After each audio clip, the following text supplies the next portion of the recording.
du Maharal sur la sortie d'Égypte.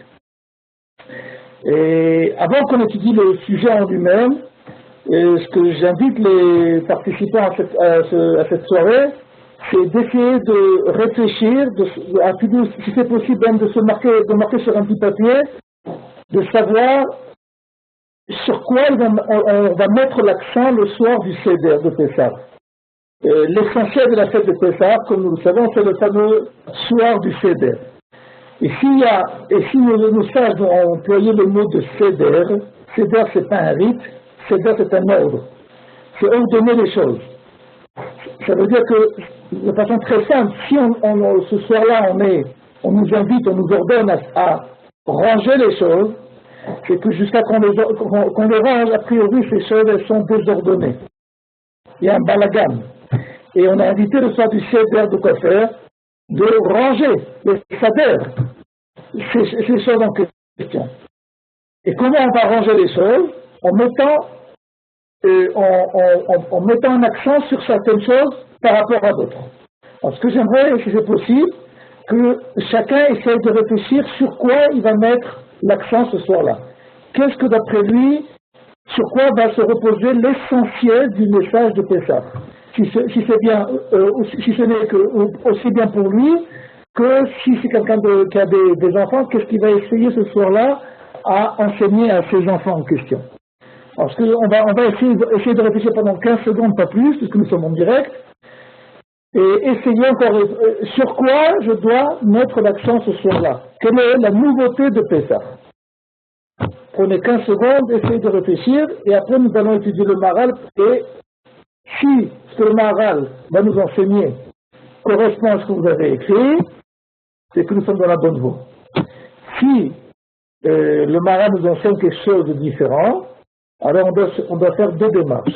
Première démarche, c'est se poser la question pourquoi on n'a pas pensé à l'idée du Maharal. Et deuxième démarche, c'est de faire tchouva. Ça veut dire qu'une fois qu'on a compris l'idée du Maharal, on doit essayer de comprendre l'erreur qui nous amène à ne pas penser comme le Maharal, et à adopter son idée et à la vivre. Et vivre les idées que nous enseignons passe par une tchouva, par une remise en question et par des décisions importantes dans la vie.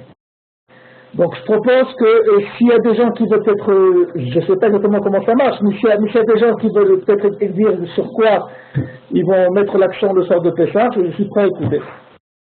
Moi je veux dire, tu m'entends? On écoute. Alors je pense qu'on va mettre l'accent sur le fait que nos ancêtres ils ont découvert Dieu et donc perpétuer entre guillemets cette croyance en Dieu au travers de l'histoire qu'on a vécue, à travers la sortie d'Égypte. Ok, donc je résume. Ton idée c'est de dire que on va essayer de mettre l'accent sur le fait que nos ancêtres ont été les premiers à découvrir un Dieu sur terre et nous ont enseigné cette idée, cette valeur que nous allons ce soir-là en question faire passer aussi bien à ceux qui participent le soir du Seder, mais aussi aux générations futures. Voilà. C'est ton idée? Oui, exactement. Exactement. Est-ce qu'il y aurait une autre idée, une autre pensée? Non. Bon, alors si c'est comme ça, on va commencer à lire le texte du Maharal. Je propose que... Ah, Chava voulait parler. Ah, Chava, oui. Peut-être réfléchir en quoi je peux me libérer un petit peu plus dans la période actuelle, aujourd'hui.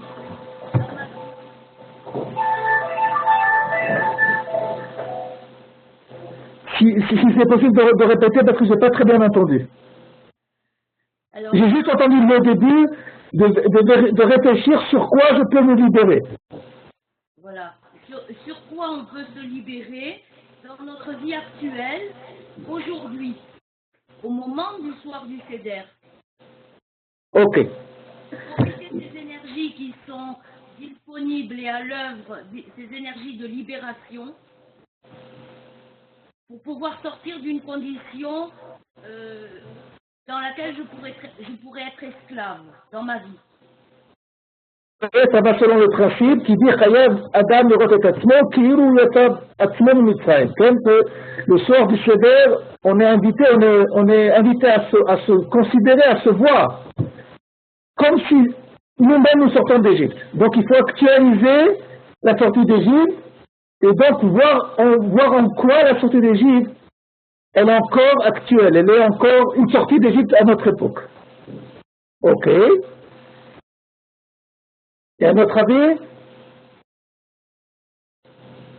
bon, donc on va essayer de commencer le texte ensemble, si c'est possible de mettre le texte sur l'écran de façon que on puisse suivre ensemble. Ok. Je vais lire le texte, je demande aux gens qui écoutent que si j'emploie des mots qui ne sont pas compris, il n'y a aucun problème de m'arrêter et de me poser la question de quoi je veux parler. Parce que moi je parle et je ne fais pas forcément attention si ce que je dis c'est forcément patrimoine à chacun. Le Maharal commence son écrit, dans le livre du Maharal sur la sortie d'Égypte, c'est Gvurot Hashem.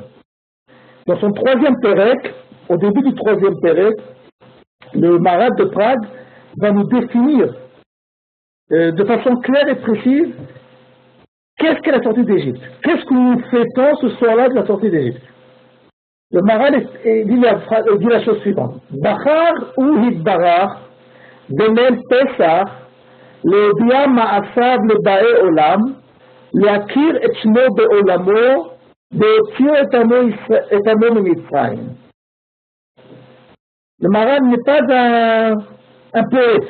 Il aurait pu l'être, mais il n'écrit pas de la poésie ici. Il faut comprendre que le Maharal ici, dans cette phrase, qui est une phrase d'introduction de ce Pérec, vient essayer ici de résumer qu'est-ce que le soir du Seder d'après lui. Il nous dit la chose suivante. Mais avant de dire ce qu'il dit, je voudrais vous faire prendre conscience de quelque chose. Toute l'année, tous les jours de l'année, nous avons une mitzvah qui s'appelle de se souvenir de la sortie d'Égypte.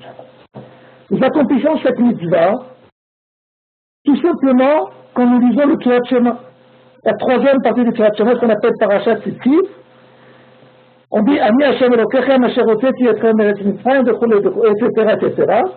Et en disant ce pasuk, chaque juif accomplit la mitzvah journalière de se rappeler la sortie d'Égypte. Pourquoi le matin et pourquoi le soir? Il faut juste nous rappeler que dans la Haggadah, on va rencontrer une marloquette entre les Chachamim, à savoir, est-ce qu'il faut se souvenir de la sortie d'Égypte uniquement dans la journée ou aussi la nuit.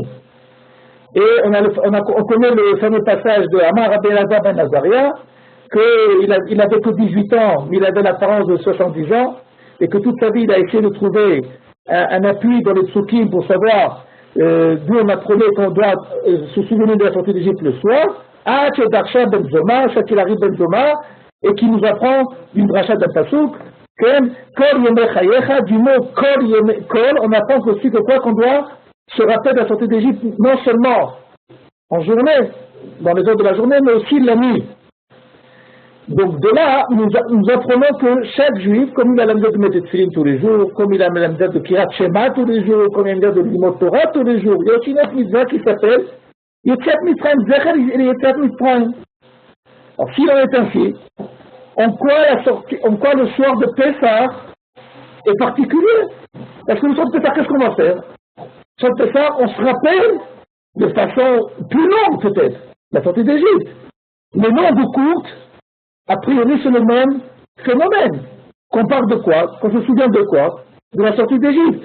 La Torah n'a pas donné un chiour, une mesure de savoir est-ce qu'il faut se rappeler de la sortie d'Égypte 3 minutes, 2 heures ou 2 jours. Non, elle a dit qu'il faut se rappeler de la sortie d'Égypte. Alors, qu'est-ce que Chachamim ont voulu introduire dans le soir de Pessah, qui est supplémentaire à l'obligation de la Torah de quoi faire? De se rappeler de la sortie d'Égypte de façon journalière. Vient ici le Maharal et répond déjà à la question. Bachar ou Idbarar Belel Pessah, Leodia Ma'asav Lebae Olam. Le soir de Pessah, on n'a pas uniquement la mitzvah, l'obligation de se rappeler de la sortie d'Égypte, Mais on a une nouvelle obligation qui s'appelle l'Odia, ce qui veut dire diffuser, raconter, Vigata Libincha. C'est une idée complètement différente de se rappeler. Quand je me rappelle, j'ai pas besoin forcément de gens qui m'écoutent, ou j'ai pas besoin, même si je suis seul, de me parler à moi-même. Le souvenir, il peut se passer par un souvenir muet, que je me passe dans ma tête certaines images où j'ai certaines réflexions. C'est ce qu'on appelle le souvenir. Mais le soir de Pessah, celui qui reste au niveau des réflexions, même si elles sont très profondes, mais elles resteront muettes, puisqu'il n'a pas parlé, Vigata, de la sortie d'Égypte, donc il n'a pas raconté, il n'a pas diffusé, il n'a pas dévoilé, il n'a pas fait un flash publicitaire sur la sortie d'Égypte. Le soir de Pessah, l'obligation que nous avons, c'est de faire de la pub pour la sortie d'Égypte. Le soir, toute l'année, ce que nous avons comme devoir, c'est de se rappeler. Mais le soir de Pessah, nous avons un besoin de mettre au courant. Et il dit de qui nous devons mettre au courant, dit le Maharal. Baéolam. Les Baéolam, c'est les gens qui viennent dans le monde, c'est pas forcément les Juifs. Il faut que l'homme, il se fasse le soir de Pessah, il apprenne, il fasse des réunions de famille, et dans ces réunions de famille, il discute. Comment on diffuse l'idée, le phénomène extraordinaire de la sortie d'Égypte? Et en quoi c'est tellement important? Alors, le Maharal répond tout de suite. L'akir et shmo be'olamo. Pourquoi cette diffusion est importante? Parce que par la diffusion de la sortie d'Égypte, on diffuse pas uniquement la sortie d'Égypte, on diffuse le nom de Dieu dans le monde. On fait on fait de la pub pour Akadosh Baruch Hu. C'est ça qu'il faut comprendre que quoi? Qu'il y a un besoin de quoi faire, de diffuser le nom de Dieu. Pourquoi tout cela? Pour comprendre que la sortie d'Égypte ne s'est pas passée uniquement, les bienfaits de la sortie d'Égypte n'ont pas été uniquement pour qui? Pour la Israël. Il y a une révolution qui s'est passée à la sortie d'Égypte, qui doit être connue de la part de toutes les créatures. Et si la Israël ne prend pas sur lui ce rôle de une fois par an de quoi faire, de diffuser, de faire de la pub sur la sortie d'Égypte, personne ne peut savoir que ce produit qui s'appelle la sortie d'Égypte est mis à la disposition des consommateurs du monde entier, qui sont aussi bien les Juifs que les Goïms. Et comment on peut connaître le nom de Dieu? A priori, c'est quelque chose qui est complètement abstrait.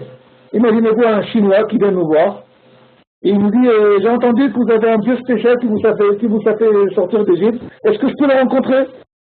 Est-ce qu'on peut prendre rendez-vous avec lui? Il a une secrétaire. Comment on s'en sort? Comment on peut le rencontrer? C'est quelque chose de complètement abstrait, c'est la question de toutes les notions. Comment rencontrer Dieu? Le Maharal répond à la question tout de suite. Beotio et amo mimitraim. Le Beotio, c'est la manière dont nous avons, dans le monde humanitaire, la possibilité de rencontrer le bon Dieu sur terre. Comment? Par le fait qu'il y a un peuple, qui est le peuple d'Israël, qui est sorti d'Égypte. Quand on apprend l'histoire d'Israël, qui a commencé à la sortie d'Égypte, on comprend que le bon Dieu, il a un ambassadeur sur terre. Si moi, quand je suis en Eretz Israël, je veux avoir un rapport avec le président de la Chine, je ne pourrais pas prendre rendez-vous avec lui. Qu'est-ce que je vais faire? Je vais aller à l'ambassade de Chine. Et pour moi, l'ambassade de Chine, c'est ce qui représente en Israël les Chinois. Quand je veux avoir un rendez-vous avec le bon Dieu, qui est a priori quelque chose de tout à fait abstrait, le Maharal, dans sa simplicité kabbalite, il doit nous faire comprendre que la seule possibilité que le monde a de rencontrer un bon Dieu abstrait, c'est par le fait qu'il comprenne, qu'il étudie, qu'il analyse, qu'il voie l'histoire d'Israël, qui a commencé quand? Beotio et Amo Mimitraim. La révolution qui s'est passée à la sortie d'Égypte, c'est pas la sortie d'Égypte, a priori, d'après Sibichi de Maharal, c'est que à partir de maintenant, il y a la possibilité de rencontrer Dieu sur terre. Jusqu'à maintenant, on pouvait entendre, on pouvait avoir des connaissances de Dieu. Une fois, j'ai entendu d'un de mes maîtres, le Rabbi Bivendorf, qui qui nous ont enseigné que dans cet Shemot à propos de Matan Torah, il est écrit que les gens voyaient les voix. Alors, il y a un drush, la Chassidut, qui est une explication chassidite qui est très jolie, et à mon avis c'est très le pshat, c'est très proche du texte. Qu'est-ce que ça veut dire qu'ils ont vu les voix? Alors, l'explication dit la chose suivante, que jusqu'à maintenant, les Juifs qui étaient en Égypte, le patrimoine qu'ils avaient, c'était ce que leurs ancêtres, papa, maman, leur ont raconté sur Abraham, Yitzhak, Jacob, Yosef et ses frères. Toutes les histoires qui sont passées par les voix, la tradition. Mais quand ils sont sortis d'Égypte, ils ont vu ce qu'on leur a raconté. Ils ont vécu ce que, jusqu'à maintenant, papa, maman leur a raconté. La sortie d'Égypte, d'après le Maharal, c'est que jusqu'à maintenant, il y a un acteur sur la scène internationale qui s'appelle Am Israël, et que cet acteur international, il permet d'avoir un contact avec ce Dieu que jusqu'à maintenant était retiré. Jusqu'à maintenant, on peut avoir un dialogue avec ce Dieu. Est-ce qu'il y a des questions ou on peut continuer? On continue. Oui, il y a une question. J'écoute.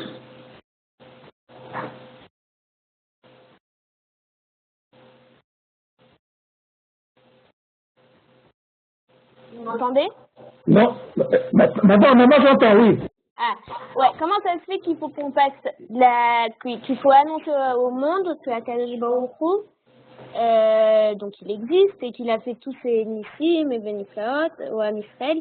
Si le soir du Seder, on n'a pas le droit de partager le Seder avec des goïs. Ah. D'abord, on va voir tout de suite dans le Maharal une petite réparation à ce que tu viens de dire maintenant, parce que jusqu'à maintenant tu as employé un terme que jusqu'à maintenant je n'ai pas employé, parce que le Maharal ne l'a pas employé.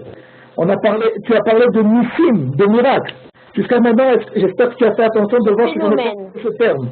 On a parlé tout simplement de la sortie d'Égypte, on va dire de la libération du Am Israël d'Égypte. Ouais. De ça parle le Maharal. Maintenant, pourquoi les goïs ne peuvent pas être là ce soir-là? Parce que, tout simplement, le Seder, c'est une réunion de travail. Les publicistes sont assis ensemble ce soir-là pour savoir de quoi ils vont parler au courant de l'année. Qu'est-ce qu'ils vont diffuser au courant de l'année au niveau de la sortie d'Égypte. Mais c'est une réunion de travail. Avant de pouvoir diffuser, de mettre les grands panneaux de publicité sur toute l'année, on a besoin de quoi faire pendant 2, 3, 4, 5 heures, 6 heures, chacun combien de temps il arrive à tenir, il a de quoi faire, de faire une réunion de travail, de réflexion, qu'on appelle en français, en hébreu, sioumochim, un travail d'équipe qui va nous permettre de décider cette année-là, en fonction de l'actualité internationale, sur quoi on veut mettre le paquet au niveau de l'idée de la libération du Am Israël.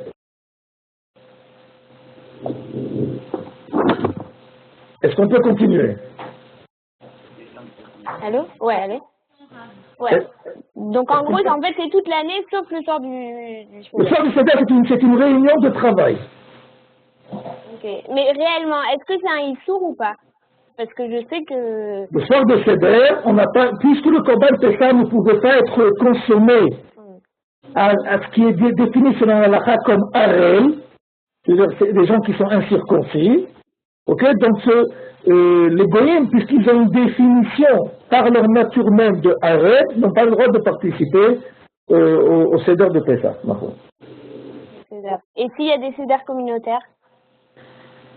Et qu'il y a des goïms dans le Seder communautaire, et puisque en général on ne pose pas tellement la question à celui qui organise le Seder, alors il vaut mieux qu'il ne pose pas de questions, qu'il fasse le Seder comme il doit le faire.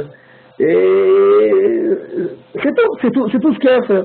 Ce que l'interdit, c'est lorsque je sais pertinemment que chez moi à la maison je rentre quelqu'un qui ne voudra pas participer au Seder. Le Seder. Ok. Chava, à toi la parole, Chava. Oui, alors j'ai une question, merci.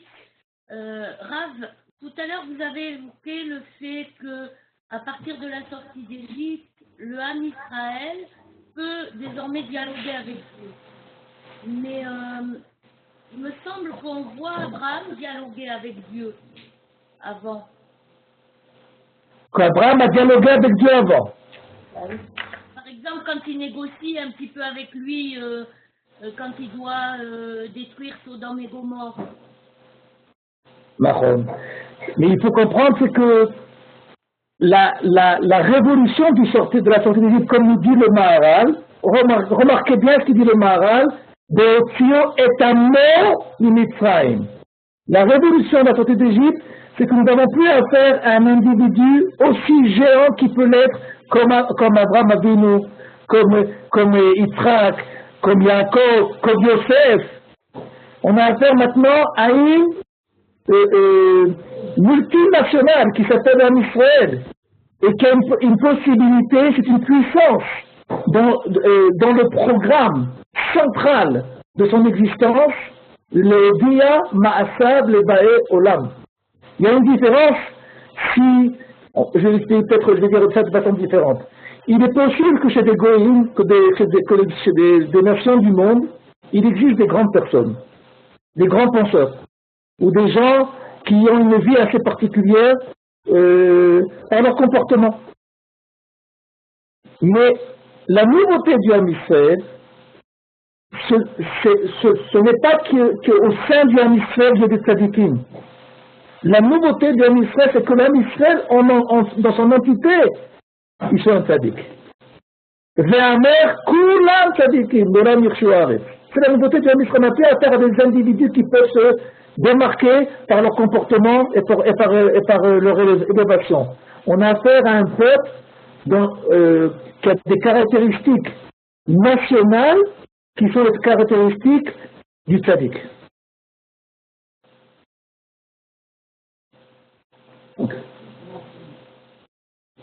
Est-ce qu'on peut continuer ou est-ce qu'il y a encore une autre question?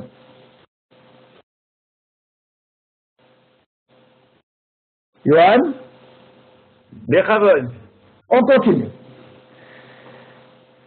Le Maharal va aller très très loin dans cette pensée et on va continuer à lire ensemble. Vinyan ze ra'imu shesama atorah yetziat mitzrayim yesod hayesodot veshoresh akol. Il dit le Maharal, il faut voir, il faut se rendre compte que la Torah, dans son entité, a pris comme leitmotiv la sortie d'Égypte et en a fait le sujet central de toute la Torah. Yesod hayesodot veshoresh akol. Sans rentrer trop dans les détails de savoir entre Yesod hayesodot veshoresh akol, je traduis en français, la base de toutes les bases est la racine de tout. La base de toutes les bases, c'est quand je veux construire un bâtiment, je dois faire d'abord les fondations, ce qu'on appelle les fondations. Mais une fois que je vais construire et que j'ai besoin que ces fondations soient fortes, il n'y a rien qui va ressortir de cela. Une fois que j'ai construit le bâtiment, ça s'arrête là. Tandis que si on a affaire à des racines, une racine, une fois qu'elle s'est implantée, même après que cette racine est assez forte, elle a une vie éternelle qui permet une progression que jusqu'à maintenant je n'avais pas prévue.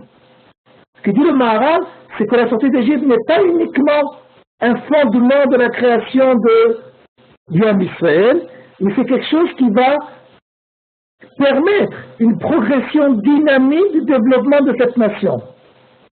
L'Ham Israël n'est pas le même actuellement qu'il a été il y a 3500 ans à la sortie d'Égypte.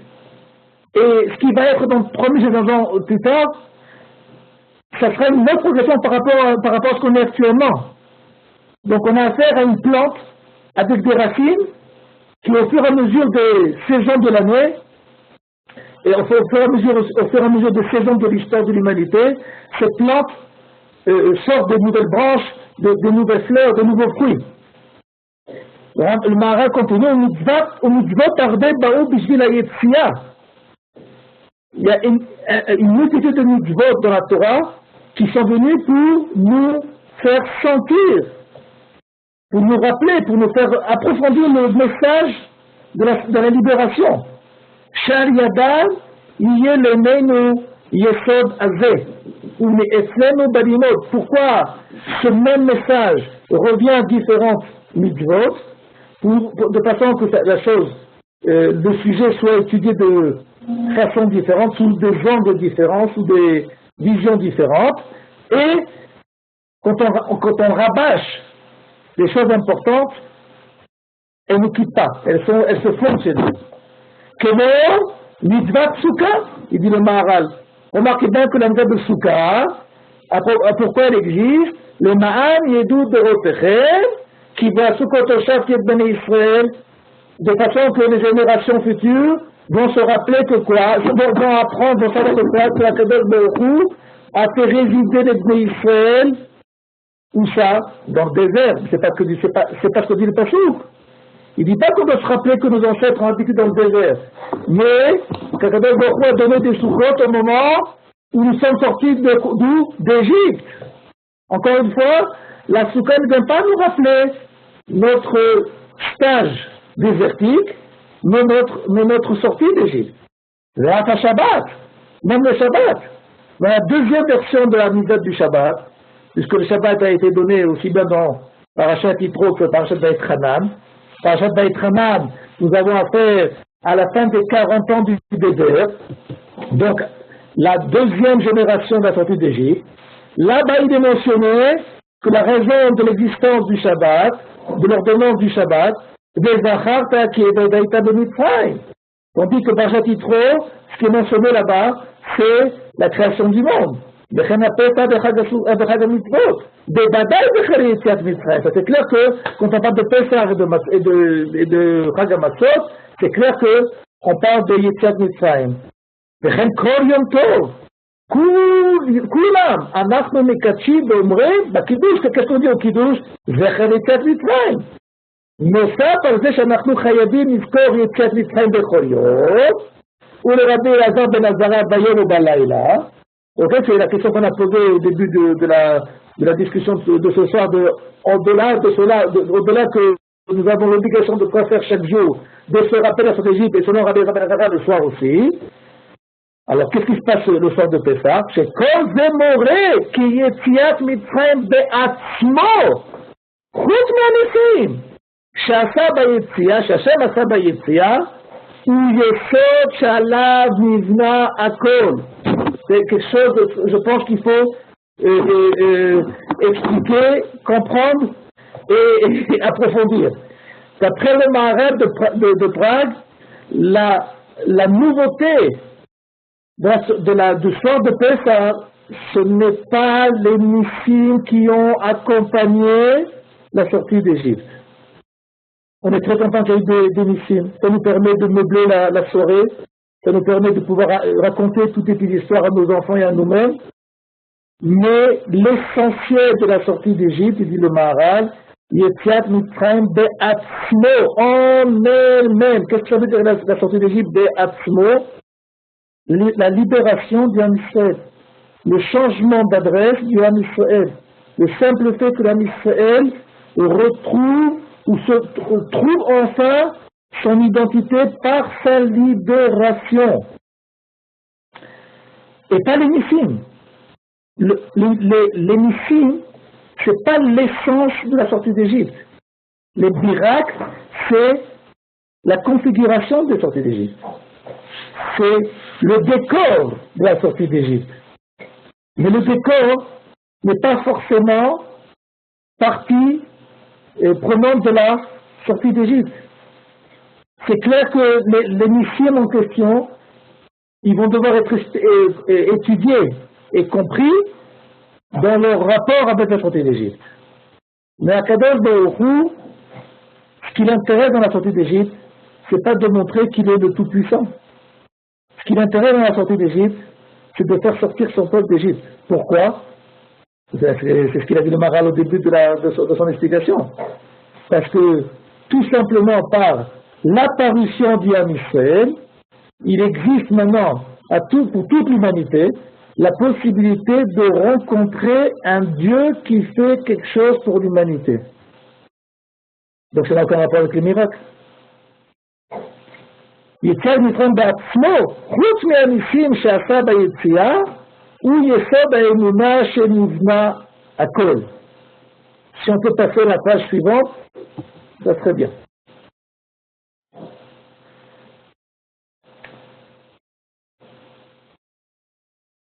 Il y a des questions jusqu'à maintenant ou on peut continuer? Non, c'est bon. On peut continuer. Il y a une question. Question. Question.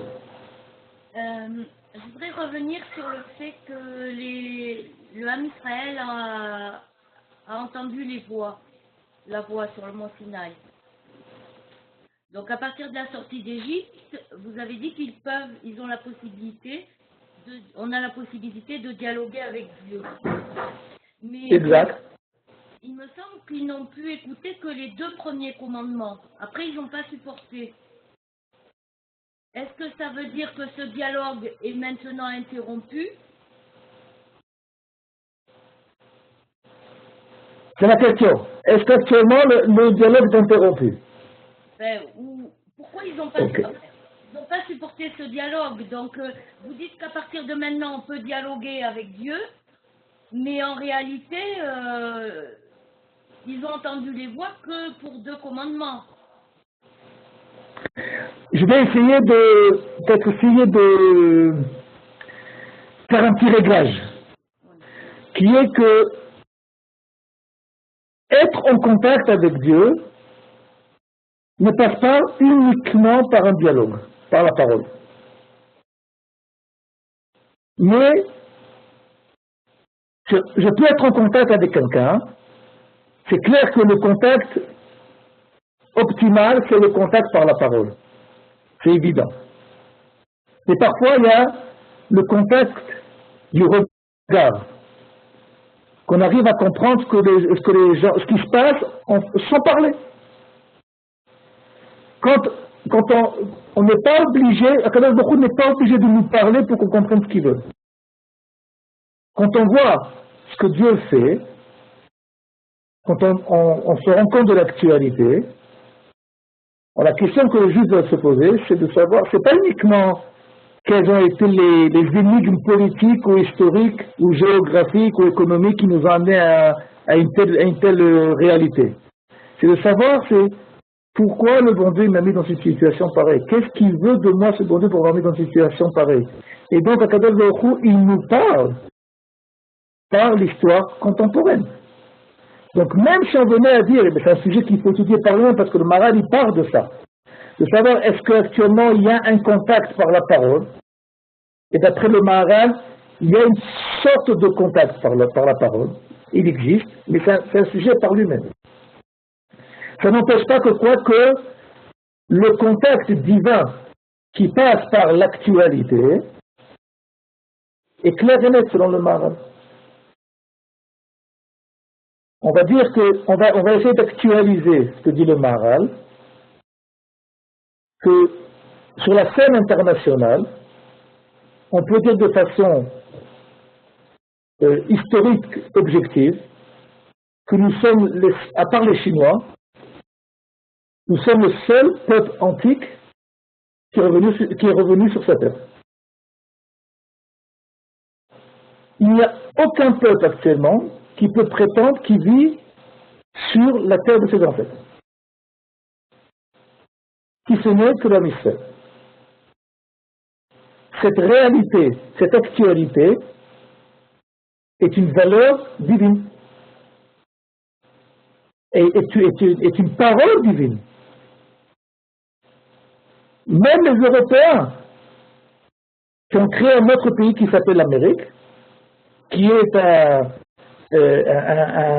un regroupement de différentes nations européennes, aucun Américain peut dire à son fils ou à sa fille, nous habitons sur la terre de nos ancêtres. La seule chose qu'il peut dire, c'est que nous habitons sur la terre que nous avons volée aux Indiens. Ça, il peut dire.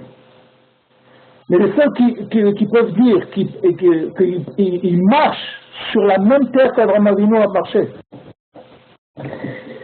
les seuls qui peuvent dire qu'ils parlent le même hébreu moderne que Moshe Rabbeinu nous parlait. Parce qu'un enfant israélien, religieux ou pas religieux, avec l'hébreu qu'il a actuellement, il n'a pas besoin qu'on lui traduise le Tanakh. Il lit dans le Tanakh, dans la Bible, et il comprend ce qui se passe. L'histoire, il la comprend. Je n'ai pas dit qu'il comprend la profondeur. Mais la petite histoire, il la comprend. En français de l'année 2016, tout juste il comprend Molière, le français de Molière, ou de Montesquieu. Il lui faut un dictionnaire à côté de savoir comment expliquer les mots d'il y a 800 ans, 900 ans en arrière. Alors cette actualité, qui est de revenir, d'éterniser le passé, il n'y a que la Mishnah qui peut se permettre de pouvoir dire une chose pareille. Donc le dialogue que Dieu a avec nous ne doit pas forcément et uniquement passer par la parole. Ça peut aussi passer par la vision de Dieu. Ce que le Rav Kook a appelé skira, l'analyse, le regard de Dieu. Il y a parfois des choses qui se passent par le regard qu'on n'a pas besoin de parler de cela. C'est tellement profond qu'il n'y a aucun mot qui peut expliquer la relation. Dans un des écrits, je m'excuse qu'on ne fait pas tellement en rapport avec le Rav Kook, avec le Maharaj, mais puisqu'on a posé la question, je me permets de répondre. Le Rav Kook, dans un de ses écrits, explique quoi? Que l'âme Israël a une neshama, a une âme tellement profonde qu'il a du mal à trouver les mots pour s'exprimer, pour exprimer la profondeur de sa spiritualité. L'âme Israël, pour pouvoir s'exprimer, la meilleure chose qu'il aurait pu faire, c'est de quoi faire? C'est de se taire. Parce que chaque mot qu'il va dire, chaque phrase qu'il va rajouter, elle va venir expliquer quelque chose. Mais en même temps qu'il explique, il va venir obscurcir autre chose. Parce que l'éternité divine, c'est quelque chose qui est... que chaque mot que je vais dire va définir une définition, c'est automatiquement une restriction de quelque chose.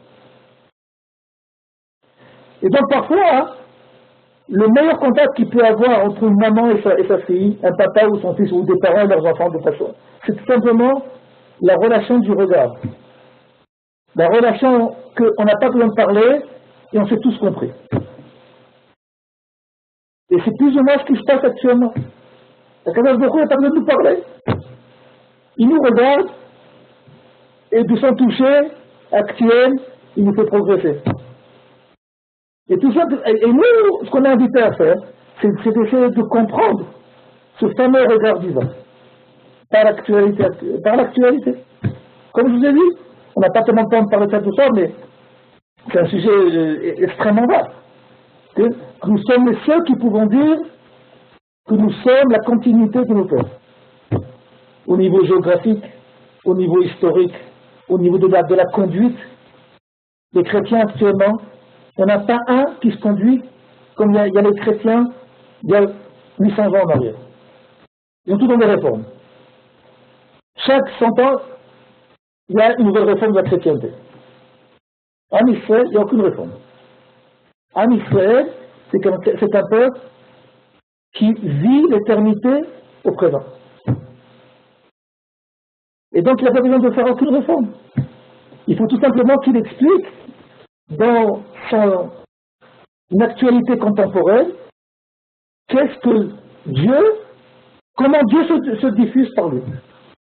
Il y a eu différentes époques. À l'époque de Moshe Rabbeinu, Dieu s'est diffusé, a diffusé son nom par la Torah chez Birta. Nos Chachamim nous enseignent de quoi? Le monde a été divisé en 3 époques. 2000 ans de Tohu, de Tohu, de Balagan, on ne sait pas par quoi va le monde. C'est depuis Bereshit jusqu'à la naissance d'Abraham Avinu qui est né, date très facile à retenir, en 1948, la création du monde. Après 1948, la création du monde, apparaît la grande figure qui va commencer l'époque de la Torah, qui est Abraham Avinu. Et jusqu'à où cette époque, qui est la diffusion de la Torah, aussi la Torah écrite de la Torah orale, jusqu'à où va aller cette période? Jusqu'à la fin de Beit Sheni, du deuxième Beit Hamikdash. À partir de Beit Sheni, on entre dans ce qui s'appelle les 2000 dernières années de l'histoire de l'épopée de l'humanité, qui sont Ataim Shnot Mashiach. Les 2000 dernières années de la révélation du Mashiach. Mais ces 3 époques, sont trois caractères différents de la diffusion du même bon Dieu. Simplement quoi? Kadosh Baruch Hu, il décide qu'est-ce qu'il veut diffuser de lui à chaque époque. Dans les 2000 premières années, Kadosh Baruch Hu a voulu se dévoiler par le balagan, par le désordre, de montrer, afin qu'on comprenne qu'est-ce qui se passe, vers quoi dans le monde où il n'y a pas d'ordre divin. Où va le monde où il n'y a pas d'ordre divin? Il suffit de lire Parashat Bereshit, Parashat Noach, on comprend vers quoi vers le monde, ou Maboul, ou la tour de Babel. Pour pouvoir sauver le monde de ces catastrophes. Mon maître, le Rav Ashkenazi Manitou, disait que quoi, que ça a été la première Shoah de Maboul. Premier holocauste. Pour pouvoir sauver le monde de cette Shoah, de ce balagan, de ce tobago, il faut rentrer de la Torah. Parce que la Torah, comme dit le Maharal, dans un de ses écrits dans Tiferet Israël, c'est l'ordre du monde. C'est l'ordre de Dieu dans le monde. Et une fois que pendant 2000 ans, on commence à comprendre qu'est-ce que c'est l'ordre de Dieu, alors il faut que cet ordre se réalise au niveau d'une puissance. Une puissance royale, on va dire. Une entité. Une nation. Ce qu'on appelle Alpine Shnot Mashiach. Mais la réalité d'Israël n'existe pas pour elle-même. Elle existe comme elle a été prévue depuis le choix de Dieu dans Abraham Avinu. Lorsqu'Akadosh Baruch Hu a choisi Abraham Avinu, il n'a pas dit que mon copain, on va étudier la Torah ensemble. Non, il a dit je te choisis. Pourquoi? Venivrechu becha comme ishtechot Adama. Le choix de Dieu dans l'âme Israël est une source de bracha, de vie, de bénédiction pour toute l'humanité. Ce n'est pas un choix national exclusif, nous sommes les meilleurs. C'est pas ce que cherche l'âme Israël.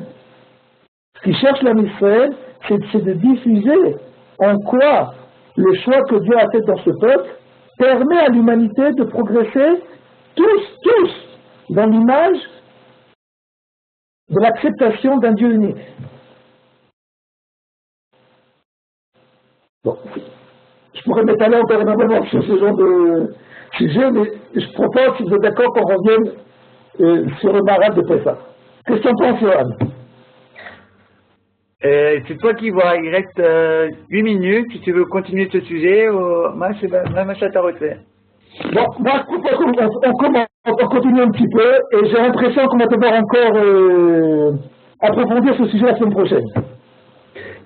Le sujet de Pessah, on fera quelques jours de Pessah, parce que ce sera l'occasion de profiter un peu plus de Pessah, mais ce qu'il faut essayer de comprendre ici, c'est pour ça que je vous ai demandé au début de la soirée d'écrire, de réfléchir, qu'est-ce que c'est que Pessah pour vous, et je suis persuadé, parce que si c'est pas 100%, c'est 90% d'entre nous, on a tous marqué que Pessah, sur quoi on va mettre l'accent de Pessah?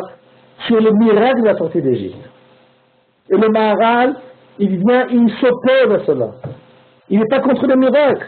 Il aime les miracles. Qui n'aime pas les miracles?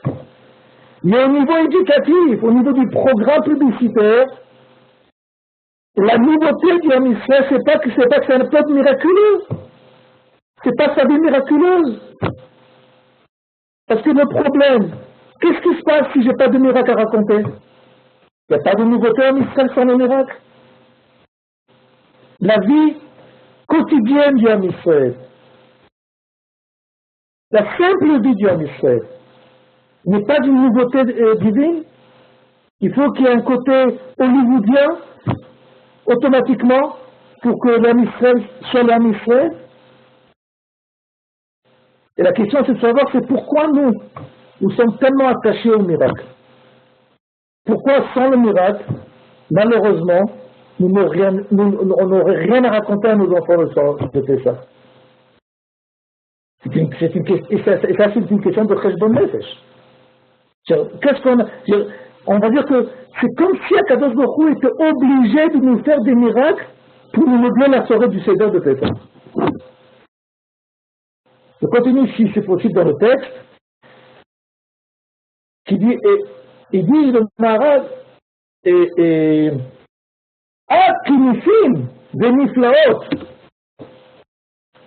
Akinissim beniflaot, en mispar, Asa Kadosh Baruch Hu Israël. C'est clair et évident quand on lit la Torah et quand on a reçu la transmission de nos ancêtres, la Massoret. On sait qu'il y a eu des miracles. Il dit le Maharal, Lo sama a Torah liskor ota velasot zecher lahem ki leyetziat Mitzrayim. L'essentiel de la sortie du soir du Seder, c'est de parler de la création du Ham Israël qui a eu lieu au moment de sa libération, de la parution révolutionnaire de ce peuple qui va venir changer la carte du monde, pas forcément la carte géographique, mais qui va être l'opportunité pour toute l'humanité de quoi faire, de pouvoir enfin avoir un dialogue entre le Créateur qui va devenir maintenant un sauveur. Il y a une différence entre un Dieu créateur et un Dieu qui m'a sauvé. Quand un Dieu on va donner ça comme image pour mieux comprendre. Et quand le rôle des parents, ou la place des parents, pas le rôle des parents, la place des parents, elle commence par un facteur créateur, on met au monde des enfants, et après, il y a un facteur d'éducateur. Où c'est que la relation entre les parents et les enfants va se créer le plus? Uniquement au niveau de la création? Au niveau du facteur créateur? Ou au niveau du contact éducatif? Qui va venir sauver l'enfant d'une certaine situation précaire. De là, on apprend que quoi? Qu'il y a deux phases entre les parents et les enfants. De la même façon, il y a deux phases entre Dieu et l'humanité. Il existe la phase du Dieu créateur, mais avec le Dieu créateur, malheureusement, je ne peux pas avoir de contact, parce qu'au moment où il m'a créé, je savais tout juste parler. Et il y a le Dieu sauveur, éducateur, qui m'a donné une mission à accomplir. Et c'est ce qui s'est passé le soir de Pessah. Le soir de Pessah, c'est la mise en place, sur la place internationale, oui, d'un peuple qui va être le micro d'Akadosh Baruch Hu. Il va être, comment on dit en français, Dover, comment on dit en français, Dover, l'ambassadeur, le porte-parole. Ok, de Dieu. Donc, ce qu'il faut comprendre, c'est que les miracles de la sortie d'Égypte ne font pas partie prenante, intégrale de la sortie d'Égypte. Nous sommes censés pouvoir étudier la sortie d'Égypte déshabillés de tous ces miracles.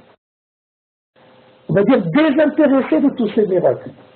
La grandeur de Dieu, la sortie d'Égypte, n'est pas dans les miracles, mais tout simplement parce qu'il nous a choisis, nous a pris, nous a mis en place pour être l'ambassadeur. La semaine prochaine, je vois qu'on a besoin d'une séance de plus pour essayer d'approfondir ce message, parce que c'est un message qui a, comme je vous ai dit, une sorte de Pessah, c'est une sorte de réunion de travail qui nous permet de pouvoir fixer le programme de travail sur toute l'année. Donc la semaine prochaine, ce qu'on essaiera ensemble, c'est de revenir sur cette idée, d'approfondir un peu plus pour savoir comment dans ma vie de tous les jours, qu'est-ce qui se passe après le soir de Pessah? Comment dans le soir de Pessah, le soir de Pessah, une fois que j'ai intégré l'idée que l'essentiel c'est mon apparition sur la scène internationale et pas uniquement les miracles, on croit dans ma vie de tous les jours, je vais pouvoir diffuser l'idée divine sans forcément passer par le facteur du miracle. Et ça on verra la semaine prochaine. Rav, juste, si tu peux replacer ta caméra un petit peu, et j'en profite pour te poser la question de Ephrat, qui nous pose la question, finalement le Maharal dit que le Icar, c'est pas les miracles, mais l'essentiel, c'est la sortie d'Égypte elle-même. Alors pourquoi les compilateurs, les rabbanim qui ont écrit la Haggadah nous parlent tellement de ces miracles et on les compte, celui-là il dit qu'il y en a eu 100, celui-là il y en a eu 200, etc. Bon. Et la question, combien de temps pour répondre à cette question? Parce que ça demande un peu plus de 5 minutes. Quand les gens ils veulent partir, ils partent. Nous, on est là toute la nuit. Bon, d'accord. Ok. Et, je répète ce que le Maharal essaie de dire. Non, il le dit, mais ça me fait de comprendre du Maharal. C'est clair que le soir de Pessah, nous allons parler, discuter des miracles de la sortie d'Égypte. C'est évident. C'est ce qui va être pour nous, si vous voulez, les références de notre discussion de la sortie d'Égypte. Mais il dit au Maharal que quel est le but? C'est d'expliquer le miracle de la sortie d'Égypte ou d'expliquer la sortie d'Égypte en tant que phénomène de libération. Est-ce que la sortie d'Égypte, est-ce que les miracles sont une fin par eux-mêmes ou un moyen pédagogique d'arriver à la profondeur de la sortie d'Égypte? Donc le Maharal, il dit, moi je ne suis pas contre des miracles, je ne suis pas contre qu'il y ait eu ce décor de miracles pour nous faire comprendre qu'est-ce que c'est que la sortie d'Égypte. Mais il ne faut pas oublier quel est le but des miracles. Le but des miracles, ce n'est pas le miracle. Le but des miracles, c'est de comprendre en quoi la sortie d'Égypte est une nouveauté, est une nouveauté pour toute l'humanité par la libération de Israël. Donc c'est clair que le en question, nous allons... Je vais essayer de poser une question à l'absurde. S'il y avait eu la sortie d'Égypte, une libération, sans les diplômes, sans Kriyat Yam-Suf, sans la manne, sans tous ces miracles, on ne ferait pas la sortie d'Égypte, on ne ferait pas Pessah. C'est la question que pose le Maharal. Il n'y aurait pas assez de raisons suffisantes pour fêter la sortie d'Égypte, parce qu'il n'y a pas eu tout le décor extraordinaire, divin de tous les miracles. La sortie d'Égypte, ce qui la rend sortie d'Égypte, c'est ces miracles. On va se quitter, comme des bons juifs, par une question, auquel on répondra la semaine prochaine. Une maman qui accouche, l'Halakha dit que après l'accouchement, elle doit faire des catagomènes. Elle va faire des catagomènes parce qu'elle a accouché ou parce que l'accouchement est accompagné de miracles. Est-ce qu'il faut passer uniquement par des difficultés qui ont été couronnées par des miracles pour faire le gomène? Ou tout simplement le simple fait qu'une maman a donné la vie à un enfant, c'est ce qui permet de dire le gomène? C'est clair que la maman qui aura une délivrance difficile, elle aura plus de cœur et de kavana à prier le gomène. Mais le fait que le comment du gomène va être plus sérieux, ça n'empêche pas, ça n'a aucun rapport avec le simple fait que le gomène il doit être dit tout simplement pour la naissance et pas pour les côtés miraculeux de la naissance. Et c'est ce que le Maharal essaie de nous faire comprendre. Et on va voir ça va aller beaucoup, beaucoup plus loin que ça. Et ça, B'ezrat Hashem, on le verra avec votre permission, votre participation la semaine prochaine. Toda, merci beaucoup. Moi, j'ai encore une Rav Pérez. Le temps des questions, c'est la semaine prochaine si Dieu veut. Qu'est-ce que je voulais dire? Un grand merci. Donc on se retrouve si Dieu veut la semaine prochaine pour continuer avec le Maharal sur Pessah.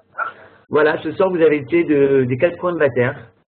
Pessah, c'est le début de la Géoula, et comme vous explique le Rav Yehuda, Yotzim Beyad Rama. Yotzim, c'est au verbe présent. On sort à chaque instant on sort, et on se ramène proche de la Géoula. On voit ce soir Kibbutz Galuyot, puisque grâce au cours, il y avait des gens de Lausanne, de Jérusalem, de Paris, de Élie. Ça fait plaisir de voir qu'il y a de plus en plus de gens. On était presque 10, donc si Dieu veut, parlez-en autour de vous, et la semaine prochaine, on sera 10 personnes, on pourra presque faire le Kaddish pour à la fin du cours de Rav Perez.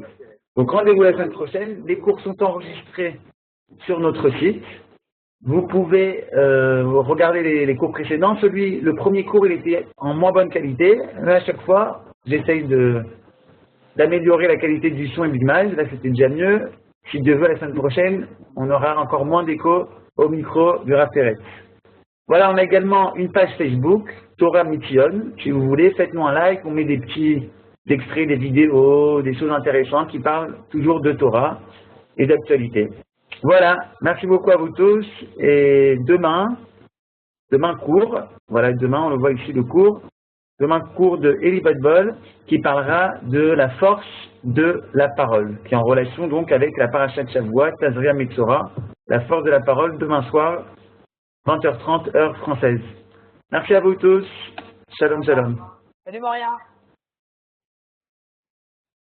Au revoir Rav Perez.